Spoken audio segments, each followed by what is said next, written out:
This video is going to be a film study follow-up to my first reaction, mostly commentary, explanation of what the Drew Petzing offense is, what it looks like after having gone through two more games at this point. I wanted to get some film out here, primarily focusing on the pass game, to be honest with you. We'll get to the film here. I have a significant amount of it queued up, I think 13 or 14 plays. A lot of it is going to focus on games of 2025, Week 4 against the Seattle Seahawks, Week 12, and 13 against the Jacksonville Jaguars and the Tampa Bay Buccaneers, as well as some film from 2023, Baltimore's visit to Arizona, a game where they prevailed 31-24. As an aside, if you didn't check out my Jack Campbell video that I put out once he was named first team All-Pro, consider checking that out. I'll link it up in the description and as this video unfolds. So some of the concepts that we're going to get a look at are extremely familiar, if you ask me. And like I said in the lead-in, we're going to focus on the pass game here.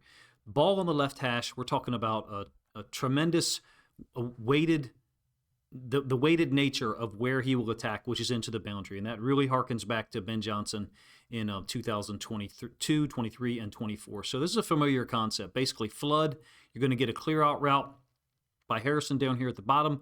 Tight end's going to chip and then run the underneath or the under concept. And then the deep over is up to the top side, Wilson. Ball really should go to him, if you ask me. I'm talking about this route right here by Wilson.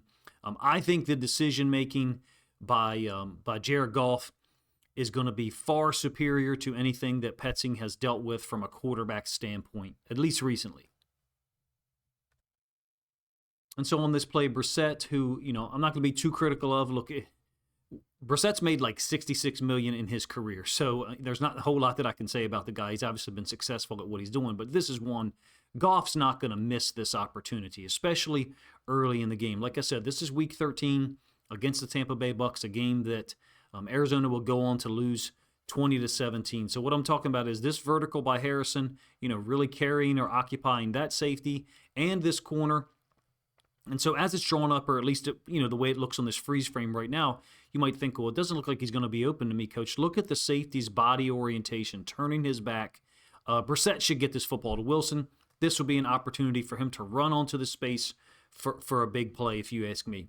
He goes underneath to McBride, who obviously had a lot of success. These are familiar concepts, and what I'm going to do during the course of this video is try to match Lions players to the concepts that we will see, right? And the way that this one looks pre-snap with a clear-out concept and a deep over, this is what we complained a whole lot about with Jameson Williams early in the season. They kind of inverted or reversed that roles at a certain point, really once Dan Campbell began to be the guy that called plays. As an aside, something I'll talk about at least twice during the course of this video, notice where the running back is lined up. He's lined up into the boundary. Okay, running back and two receivers into the boundary. Typically, running back releases are, to the side where they're lined up. Sometimes there'll be a stepping up to maybe pass pro on the edge, then a release into the flats, or, something where you move to the middle of the formation, again, to help out with pass pro. Oftentimes curl out down to the same side into the boundary where you originally lined up. Moving backwards 1 week in time, this is against the Jacksonville Jaguars. Second quarter, it's a levels concept. This is very similar, or a carryover, if you will, from Ben Johnson stuff, 2022, 23, and 24. So what I mean when I say levels or two in cuts is outside receiver, which is actually a tight end, McBride, kind of on the shallow end, and then Wilson, the deeper in cut, and you're running this against three receivers, generally into the boundary. In this case, the ball is in the middle of the field. Again, this is Lions stuff, but it's used everywhere across the NFL and college football. So the way that it works is you're trying to occupy this inside linebacker with this underneath route. And you can see that's how Devin Lloyd has reacted to this. The corner down here is actually going to point or communicate to Devin Lloyd, hey, take over that in-breaking route. The problem is that Wilson has gone in between those guys, in that funnel between them, and then he'll break his route off really quick. The Lions like this concept. Amon-Ra St. Brown, Jameson Williams, anyone really, to be honest with you, has experience with it. In this case, Brissett is getting the ball out, really quickly. It's a quick game concept, a quick read, I should say, versus too high safety structure. Way to get the ball out. tempt or put the inside linebacker in conflict and then throw the football back in behind him. Jared Goff has run this, millions of times in practice and then during games. Quick decision, read, attack, and get the ball out. We're going to move backwards a little bit more, at least chronologically, in 2025, and we'll start to talk about their comeback in the fourth quarter against the Seattle Seahawks in Week 4. So a dynamic that's going to be missed, I think that's obvious, and a couple of people pointed out, commenting on my initial video talking about Drew Petzing, is the dynamic of Murray being able to scramble. Athletic quarterback who can add 30, 40, 50 yards a game sometimes, to the rushing amount. That certainly is a factor. And in fact, on this drive, you had a big run from Kyler Murray, I think 25 or 28 yards. In addition, a DPI, defensive pass interference, on Reek Woolen down on the bottom right corner of the screen. That was a soft call, if you ask me. So with 6 minutes left, it's pushed the ball down into the high red zone, plus 15.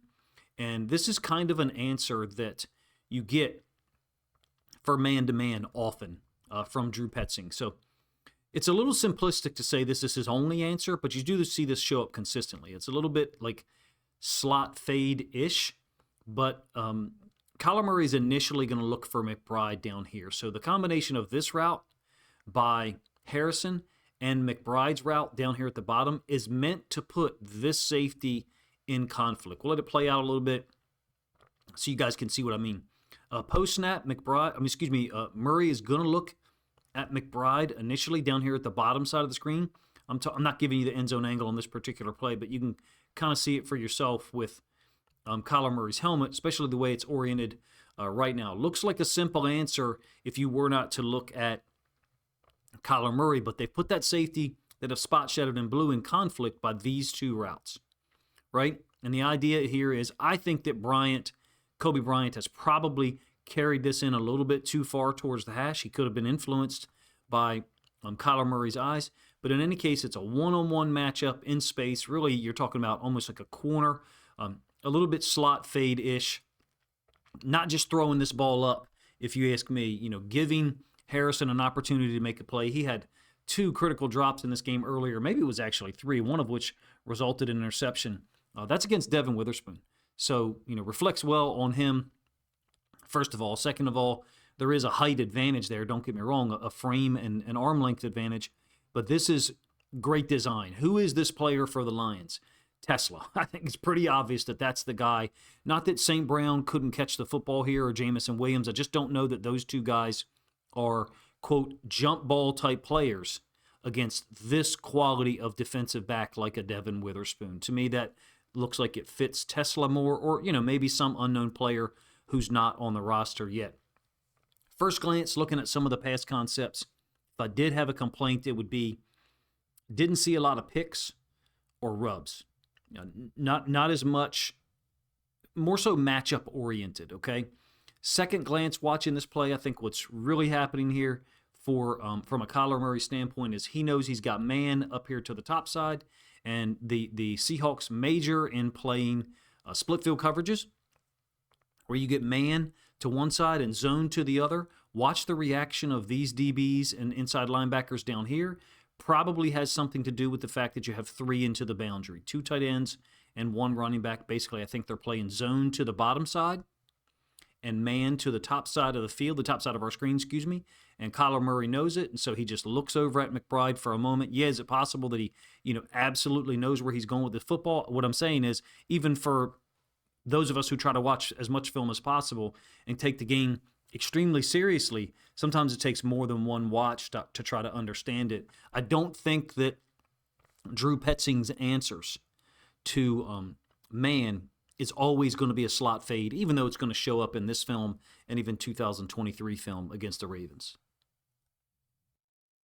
Seattle went down in this game and missed a field goal that really kind of could have put it away. So the margin remains 20-13, just like after that touchdown to Marvin Harrison Jr. 3 minutes left here, and we're going to talk about 3 consecutive plays. This is going to be a 2nd and 4, 3rd and 4, and a 4th and 4 for the Cardinals.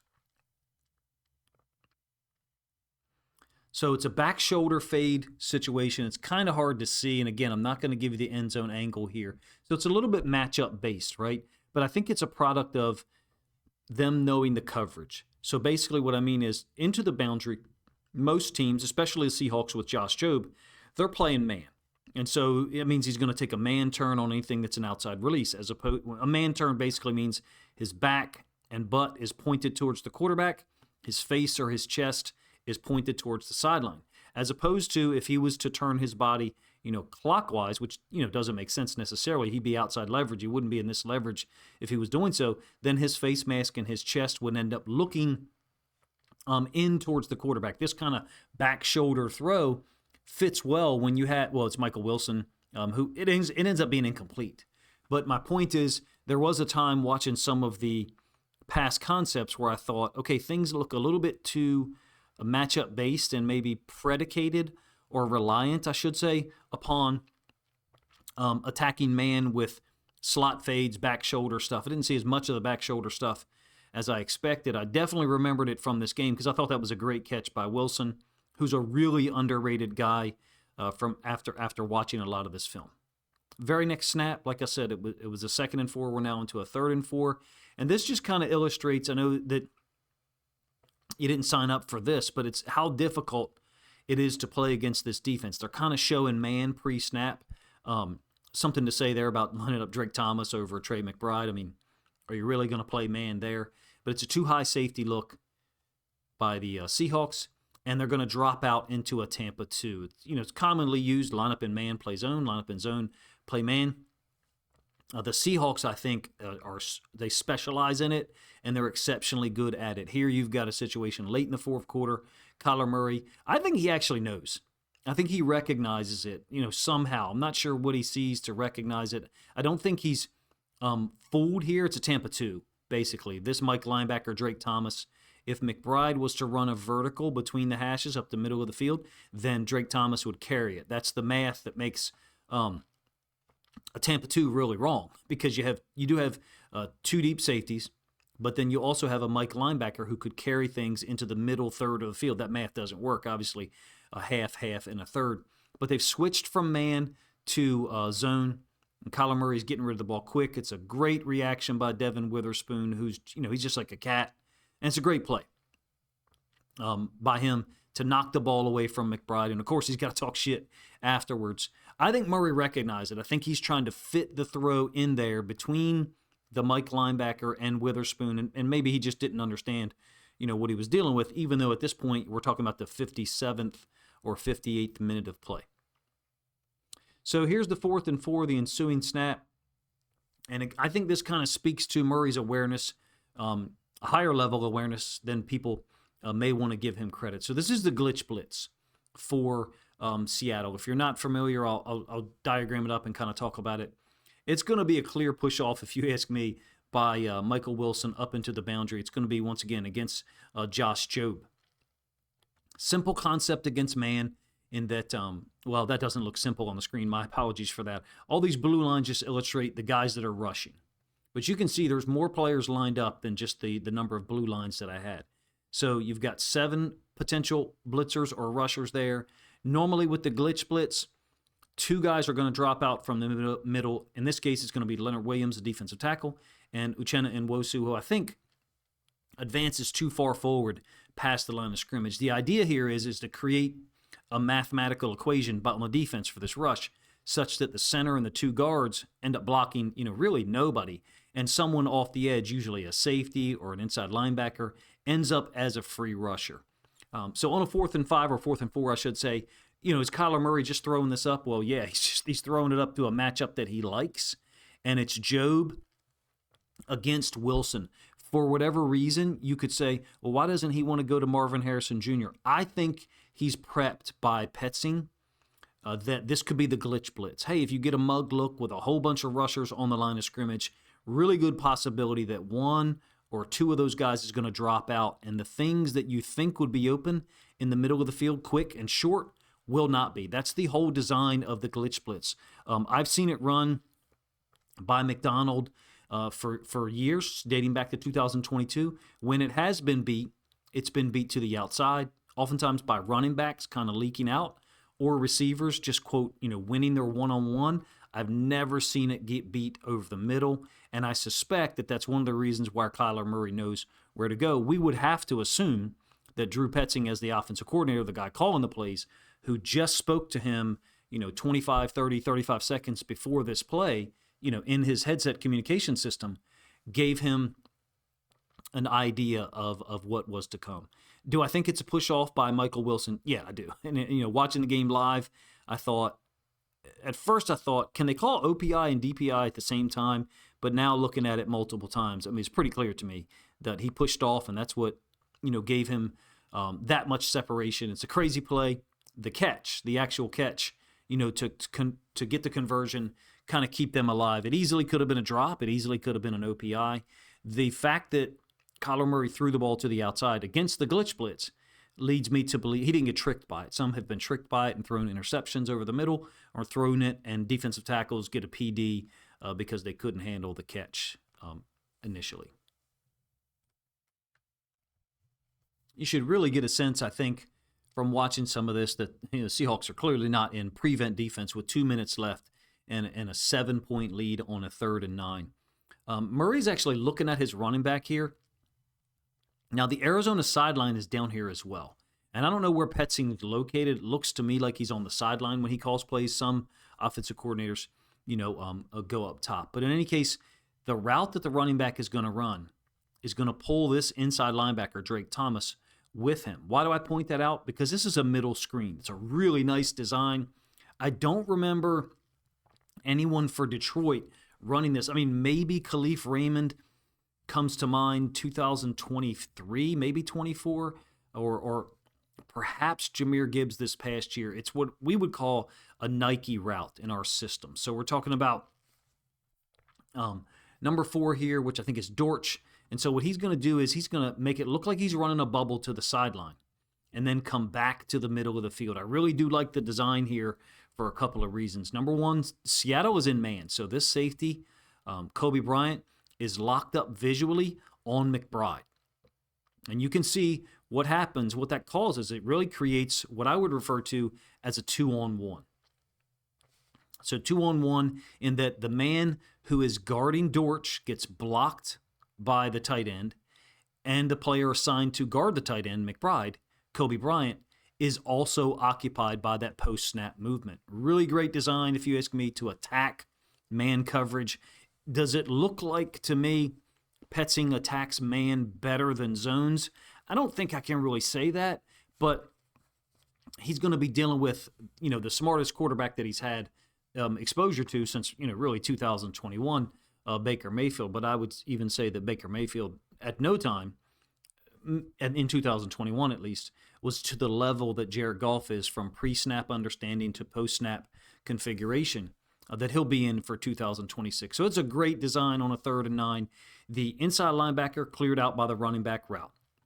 Safety pulled away by McBride blocking.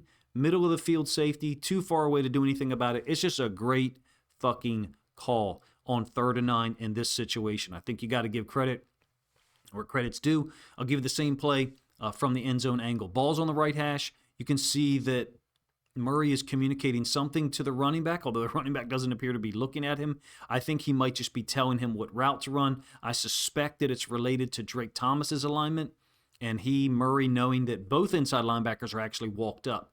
So that's Ernest Jones IV. That's Drake Thomas. There is no second-level defender at all by alignment. Huge problem once a screen hits over the middle because there's nobody there, and you'll see that kind of manifest itself post-snap here. Here is Kobe Bryant assigned to guard Trey McBride, and the edge defender kind of walks inside. Doesn't really mean anything in the consequence of the play. Drake Thomas pulled away by the running back. Ernest Jones IV, occupy, rush there. Safety moving with Trey McBride. Center moving out to go get the safety. I just haven't seen this one in Detroit, and I hope they bring it. It's run a lot in Seattle. Well, I should say last season, the 2025 season, it was run a ton by the offensive coordinator whose name I forget that was in Seattle for one season. He's obviously been replaced by Clint Kubiak, thankfully, for them. That offensive coordinator has actually moved to Alabama at the college level, and he's running these middle screens a lot. It's a great play with someone quick and shifty. Jahmyr Gibbs, Amon-Ra St. Brown, maybe. Khalif Raymond. On some level, you do kind of have to threaten the bubble a little bit. I called it Nike, and so what I mean is you kind of have to threaten the bubble like you're actually going to go in this direction and catch the bubble before this one can maybe work, but it's still a great play concept. I started seeing this stuff like 2005. It was in our playbook in high school in 2007. Got to be agile and quick, ability to put your foot in the ground. You don't have to be a burner fast like a Jameson Williams or Jahmyr Gibbs, but you got to be quick. You got to get your foot in the ground, get downhill, and get behind this block before that player or anyone at the second or third level can disrupt the blocking scheme. Moving forward a little bit in the same game, a 3rd and 5, about 1:22 left on the game clock as this ball is snapped. And you're going to see the same dynamic occur in the Ravens game. I'll show you a little bit later. So 3 into the boundary. And the Mike McDonald system, and as most systems, oftentimes rely on playing man into the boundary. Watch Trey McBride kind of come open on this route. Very similar concept to, you'll see Trey McBride make a big catch against the Ravens in 2023, but that's not where Kyler Murray's going to go with the football. There's 6 or 7 potential blitzers lined up here, and I think Murray recognizes, okay, I just got to get the ball out and give my guy a chance. And then once again, it's going to be Harrison. This one actually is a slot fade. You do have kind of an attached in-breaker slant, if you will. So you're talking about true man beaters to the top side, in my opinion. Interestingly, from a Seahawks perspective, you've got guys dropping out, zone droppers, if you ask me, but everyone is reacting like man on the perimeter. And that's what leaves Trey McBride open. That's not where Kyler Murray goes with the football. He's going here. Once again, it's Harrison matched up against Devin Witherspoon. At this point in some of the film that I had watched earlier in the day, not many picks or rubs at all. You will see one down on the goal line a little bit later that I'll show you. This would be, Tesla, in my opinion. Maybe a St. Brown, depending on the matchup. St. Brown can do anything, right? St. Brown can play inside receiver, slot, outside receiver, running back if you want to, from the standpoint of, running routes and stuff. This is a Tesla route, and I think he showed the ability to go get those balls in his rookie season in 2025. As far as the gameplay here, yes, guys making plays, right? Winning a one-on-one matchup against Witherspoon. The point is, I think that Petzing definitely has stuff in his system to attack man coverage. And here, this is the first part of it, against one of the best that there is in the world at calling defensive plays in the fourth quarter, he's been able to twice allow his team to fight back with 2 different quarterbacks. This one, Kyler Murray. The one you'll see in a little while is Josh Dobbs. I'm a really big fan of this play design. It kind of harkens back to one of the few plays that I showed in the first Petzing video. I only showed 4 plays in that video, and one of the things I talked about, and I kind of prefaced it a little bit here, is the running back alignment and how that relates to where they release. Sometimes directly out into the flat, sometimes on the edge, out into the flats. Sometimes you get a choice route, zig route, whatever people want to call it, angle route. In this case, he's going to cross face and work to the other side, and this is going to be a touchdown that's going to tie the game with, I think, 28, 29 seconds left. The play design is really cool if you ask me. So using the gravity of Harrison, again, he's beat Witherspoon twice on slot fade or corner routes, if you will. And so as this develops, watch how these 2 players react, corner and safety, number 1.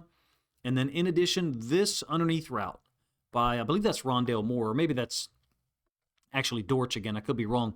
He's going to cross the face of Devin Witherspoon. So you've got 2 things happening here.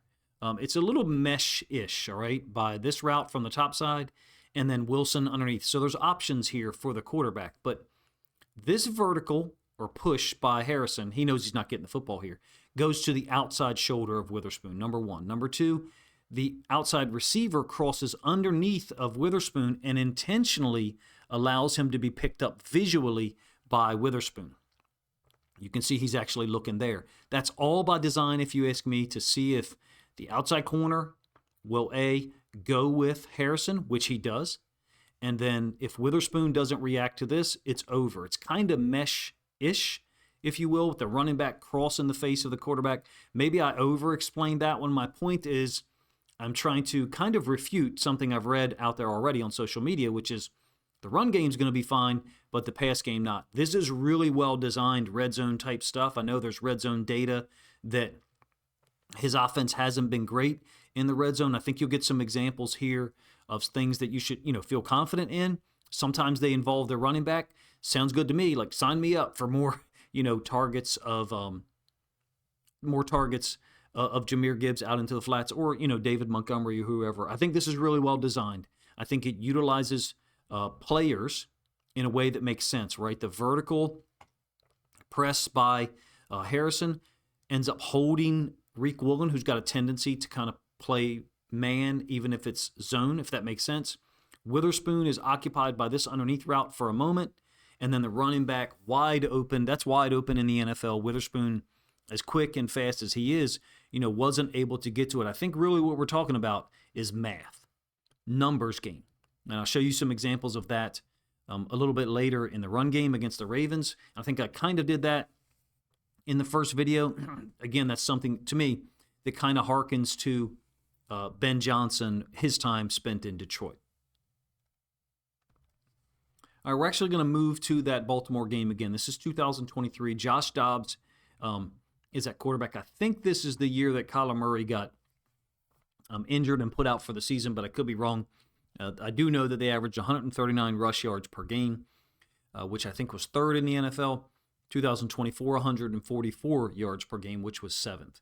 And in this game, I actually acutely remember that Arizona was able to run the football a little bit. I don't know what their overall total was for the game, but it was stuff like this. Very creative usage that Petzing and the offensive staff deserve credit for creating angles.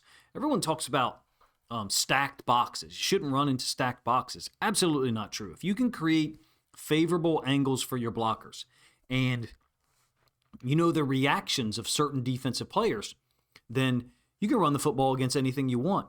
Creating angles. What I mean is you got an underfront by the Ravens, a 1 technique or a shade A-gap player, a 5 technique, and then 9 technique Sam in the case of Malik Harrison Jr. I think Petzing is really good at this, creating angles in the run game, and that's going to fit well in Detroit, in my opinion. So how did he get this done? So first of all, you got the first tight end. It's a 12 personnel group trying to basically dig to the inside of Harrison. He's actually not going to be successful here. And the running back initially is going to flow to our right on the screen or his left. Why do I bring that up? Well, what it's going to do is it's going to kind of influence Roquan Smith to move in this direction, to match the initial flow here of the running back. And the way that Arizona blocks this, they basically are taking the tackle and stepping him out to the 5 technique and then asking the tight end to insert inside here, inside of that, what would really be the B gap, and go get Roquan Smith, who you can see is moving in that direction. Now, Roquan's able to get off that block, and Malik Harrison is able to get away. It's still only a 5-yard gain. So I'm not, it doesn't go for anything huge, but this is very similar to stuff that I spent 2 different videos describing, which is broken bunch and a wind back zone concept for David Montgomery. I'll try to find that video or those series of videos, and link them up for you so you can see it. You guys should understand why I can't just let the video play, all the way through. But the idea is you got the running back moving in this direction, gets Roquan to move in this direction, and that creates a more favorable angle for this tight end, 87, to step inside there, and he's trying to seal Roquan in this direction. That's what they're trying to do. They're trying to get the running back to come back here, extremely similar to the wind back zone that I talked about Detroit using out of a 12 personnel broken bunch formation. I talked about it before the 2025 season, and then I did a video during the year about it as well. I think it was after the Lions win in Baltimore in week 3. I recognize that was, only a 5-yard game, but it was against a great defense, obviously, which the rest of this video is going to focus on. Keeping that in mind, that you're not just talking about 2 innocuous defenses or 2, defenses that aren't worthy of memory. Both of the defenses you're seeing were A, coordinated by Mike McDonald, and B, specialized in getting after the quarterback with only 4 players and playing a variety of coverages that often, confuse quarterbacks post-snap. Obviously, this is the same defense that Jared Goff had a lot of difficulty facing in Week 7, 7 days before this film, by the way, in Baltimore in Week 7. So, still on the first possession. By the way, Arizona went down and scored in 12 plays on the first possession, then didn't score again until the fourth quarter. So, this is a really cool route design that I think kind of can be compared to the game-tying touchdown that I think is DeMercado caught from Kyler Murray against the Seahawks in Week 4 that I talked about a couple of plays ago. So first we'll focus on Marquise Brown's route. It's a vertical, and then he's bringing it to the inside. So what he's doing is he's getting to the outside shoulder of Patrick Queen. Patrick Queen is the inside linebacker located here. And so that vertical, from a numerical standpoint, is walling him off. It's walling Patrick Queen off. I do suspect that Arizona might have been expecting a different coverage here, and when Kyle Hamilton pushes to the flats, that's going to possibly be the cause for why Josh Dobbs is going to kind of pump fake here, or double pump a little bit, if you will. I'll rewind this a little bit so you can see what I'm talking about. I wonder if they were not necessarily a cover 2. I wonder if they were expecting something different from a coverage standpoint, but the way that this works out is the guy in motion, the tight end, one of the 2 tight ends on the field, is going to work into the flats. Brown is going to wall off Patrick Queen, the inside linebacker, and then Wilson's going to run his route to the outside, kind of like an angled hook or a snag concept, if you will. And it's a long throw, to be honest with you, from the far side. Hamilton is getting width to match this tight end, and so Dobbs is fitting this ball in there. Can Jared Goff make that throw? Of course. Can he make that read? Absolutely. I think that they may have been expecting a different coverage here by play call, and Josh Dobbs had the time to make it work, to get the football out to Wilson. Like right here with this corner, I think Marlon Humphrey, getting more depth than maybe they would have liked. He obviously slipped and fell down as well. The rest of this is going to be focused on the fourth quarter situation. Look, the Cardinals scored on this first drive, 12 plays, touchdown, 7 points. The Ravens tied it immediately thereafter on their first drive. And then Arizona didn't get anything done until the fourth quarter when they go touchdown, field goal to pull within 31-24 in the final minute. At this point, after watching so much of the film of Petzing calling plays, I feel confident in saying that he can create favorable angles in the run game. The data shows that as well. There should be, and there is, I think, less confidence by Lions fans in his ability to craft, create, and then call plays for a high-level passing game. I understand that, and I have no problem with people who would have that opinion. I'm offering to you 2 situations here against Seattle and against the Ravens, both coordinated by Mike McDonald, who I think everyone has to recognize he's one of the best in the world at calling plays in a known passing situation, unable to stop them. So we're going to pick the film up here in the fourth quarter.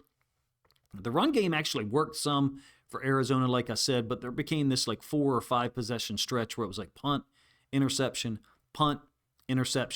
and then downs. I think they went for it on like a 4th and 6 and didn't get it. So 7 minutes left in the game. Ravens are up 24-7, and it's a double dig concept, but it's a little bit unique here the way they get this done. So this post or dig, whatever people want to call it, is going to occupy the field side safety up here. But check out how they deal with the bottom side safety. It's Kyle Hamilton. It's a really unique takeoff by the quarterback. So Josh Dobbs is right-handed, but the way he's setting up here looks left-handed. The ironic thing is the Ravens actually used a very similar takeoff by Lamar Jackson against the Miami Dolphins about 4 or 5 weeks later, and some people don't know this, Lamar Jackson's actually left-handed, but he throws the football right-handed. But he took off like he was going to throw left-handed. And so Dobbs is actually looking down here, and I think you've just got numbers. So what I mean is this route by Marquise Brown and the quarterback looking here is just meant to occupy Kyle Hamilton. Now you may say, how do you know it's Kyle Hamilton? In this system, this structure, Kyle Hamilton was almost always the left safety for the Ravens. Geno Stone was almost always the right side safety, unless we were playing man. And that's the idea. Dobbs knew where Hamilton was going to be. Doesn't want Hamilton to be able to deal with this route or potentially this one here. So this concept by Marquise Brown is just subtracting Kyle Hamilton from the ability to defend it. This is a big play, man. It gets him close to the red zone. Watch how Dobbs just kind of flips his hips. I don't know if Jared Goff's going to do this or not, but it's a really cool play. Flips his hips, and so you got this route is not the target. It's this one, kind of the later developing dig, post dig, I guess if you want to call it that. It's a laser by Dobbs up high. Once again, it's to Michael Wilson. I feel like almost every play that I've shown in these two videos has included Michael Wilson, but it's a cool throw if you ask me. It's a cool throw if you ask me. Over the top of this linebacker, Roquan Smith, to the later developing dig. Got to have a lot of confidence in it. I'm not giving you the end zone angle for it, but the end zone angle is actually pretty cool. Throws it directly over the top of Roquan. Fits it to Michael Wilson. Pretty big gain, like I said. At this point, it was 24-7. This is fun for me to examine, but there is a selfish nature for me going through this much film. Tomorrow morning, I plan on appearing on Will Rock's show, Rocked on Lions, and I wanted to be prepared for that. I felt behind the curve as far as understanding the Drew Petzing offense, even though I had witnessed these two games and had the film already cut. But at this point, showing film in 2025 or early 2026 is radically different than 23, because at that time, you could pretty much just show the play and let it run. At this point, you've pretty much got to annotate it or pre-edit it like I do with graphics on screen to get it to go through the YouTube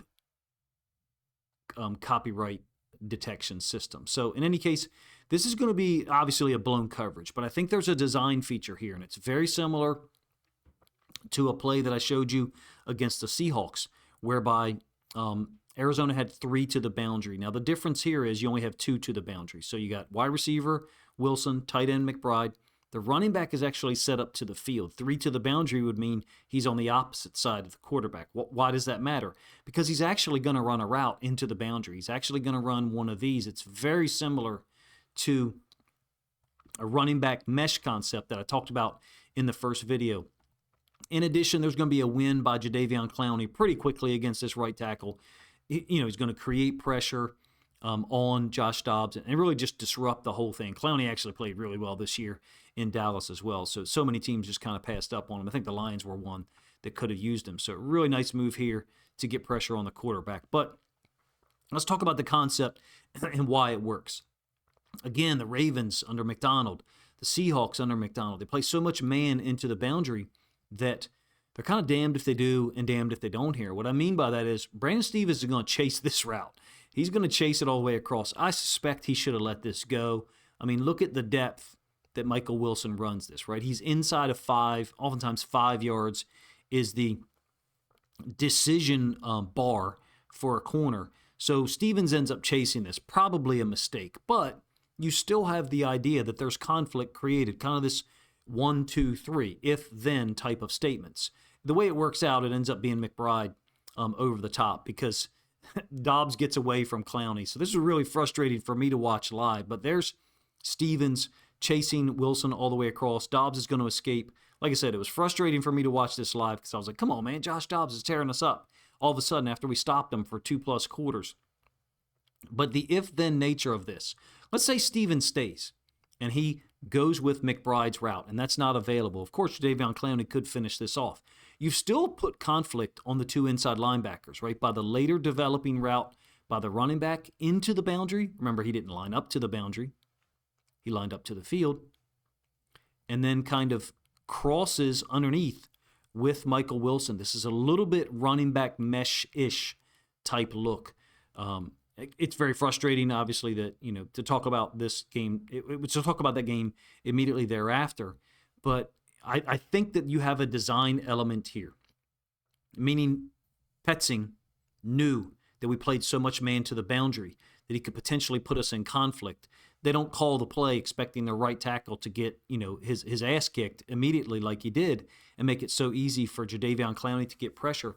The point is, they put us in conflict, in my opinion, that we couldn't handle in the fourth quarter once they went to just, all pass mode. That reflects well for Petzing. You hope you're not in that situation. You hope you're not in that dynamic right, as a Lions fan, that you're never down 24-7 to any team, let alone a top 2 or 3 defense that season.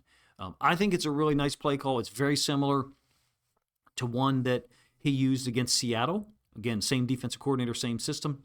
I think this will be the final play that I'll show you, and it's a slot fade-ish concept.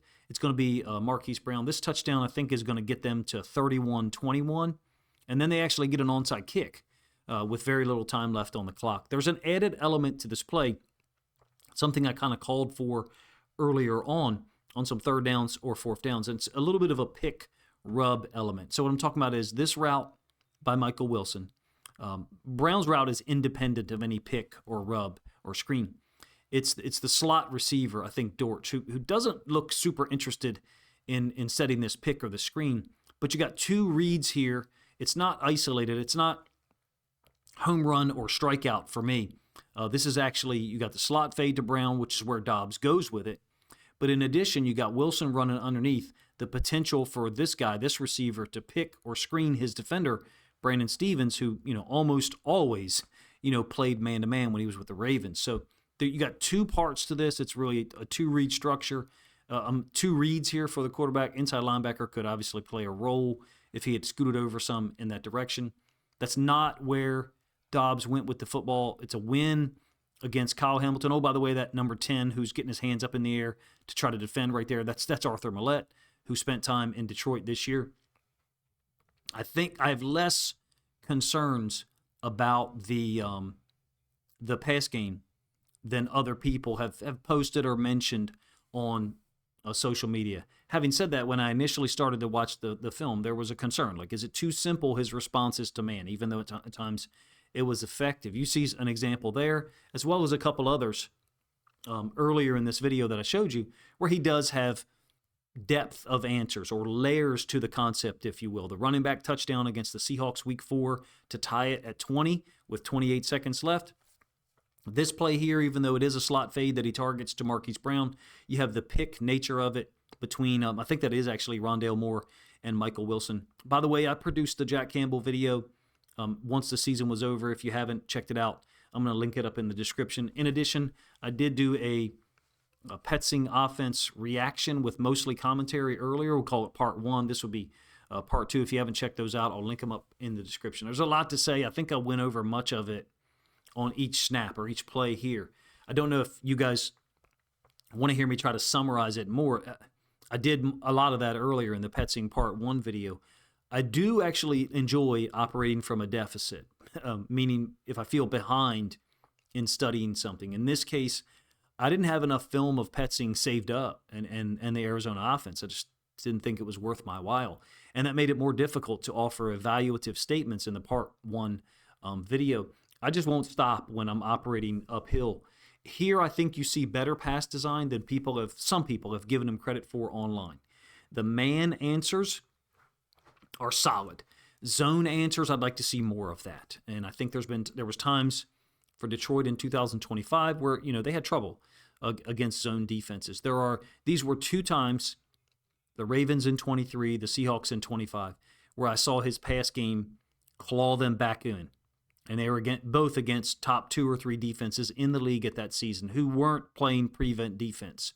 Those teams were still competing. I showed you the film to kind of prove that. Mike McDonald doesn't play prevent. So, Petzing here, am I on board? Kind of, yes. It doesn't really matter, though. He's there. Does it look like to me he can keep up with NFL speed of the way the dynamic or the game can shift over the course of 4 quarters? Yeah. And he's succeeded before in the run game, 7th and then 3rd in 2000, or 3rd and then 7th, in 2023 and 2024 in average rush yards per game. And then he did all of that while dealing with Kyler Murray, Josh Dobbs, Jacoby Brissett. Actually, I guess Brissett wasn't there until this season, 2025. I know the hire caught a lot of people by surprise, myself included. Initial frustration, fine. I think a larger determining factor is upgrading the offensive line. I suspect here that the terminology is the same, and that may have played a role in this being a better fit in Dan Campbell's mind than it was in all of ours, at least initially. Basically, Goff has the ability to change things on the field, call whatever he wants to, and not having him have to learn a new system, I think retains that ability at a high level immediately, right now, or the first time that you go to a mini camp. To me, for 2026, this is a little bit of a Petzing reflection, but also where this team is going. The defensive side, look, there's talent over there, right? Aiden Hutchinson, he's on a Hall of Fame track. Brian Branch, a spectacular player, all-pro caliber of safety, when healthy, obviously. Jack Campbell made first-team all-pro. Good defensive tackle group, some of them young, some of them not so much. The strength, however, is the offense. Goff, St. Brown, Gibbs, Jamison Williams. The ability to get into the right look on offense. Again, this is why I'm so adamant that I think the terminology, the words, the phrases have to be the same. You don't want Goff's flow to be interrupted. Goff doesn't need to be on a learning track. I'm sure that in a week he could learn the terminology and everything. If you have the same, I could be wrong. I hope I'm not wrong. I hope there's not major changes here, but I suspect that you want to retain the ability for Goff to, let's say you had a football game a month from now, to be able to change the play on the field in the last 8, 10, or 12 seconds of the play clock. I think Goff can work with this, the design that we see in the pass game. He's a huge upgrade over the quarterbacks that Petzing has had to deal with so far. To me, a larger factor is going to be offensive line talent / depth and tight end talent / availability. I think you're probably looking at a tight end being drafted at some point, second, third, or fourth round. There's more to say there, however, because you've got two drastic, obvious needs at this point, one of which has been created by Brad Holmes in the front office, and that's the defensive end opposite of Aiden Hutchinson. It would be great if they could retain Muhammad, and then the need to draft the defensive end in the first, second, or third round wouldn't be as severe. But you now, to me, are looking at three clear needs for this roster, especially as it relates to Petzing being the guy calling the offense, who uses a lot of 12 and 13 personnel. And that's offensive line talent / depth. Defensive end opposite Aiden Hutchinson. Of course, you do have Muhammad if they're able to bring him back. And then also the rookie that they drafted last year that unfortunately, didn't play a snap during the regular season, but now tight end being something to look at and get someone else out there, not to the equivalent talent level of Sam Laporta, but someone who can offer something when Petzing goes 12 or 13 personnel. In any case, you guys didn't sign up for that little commentary at the end, but if you stuck around this long, I'm really thankful. Please let me know what you think of the video and the quality of the film study that I tried to analyze.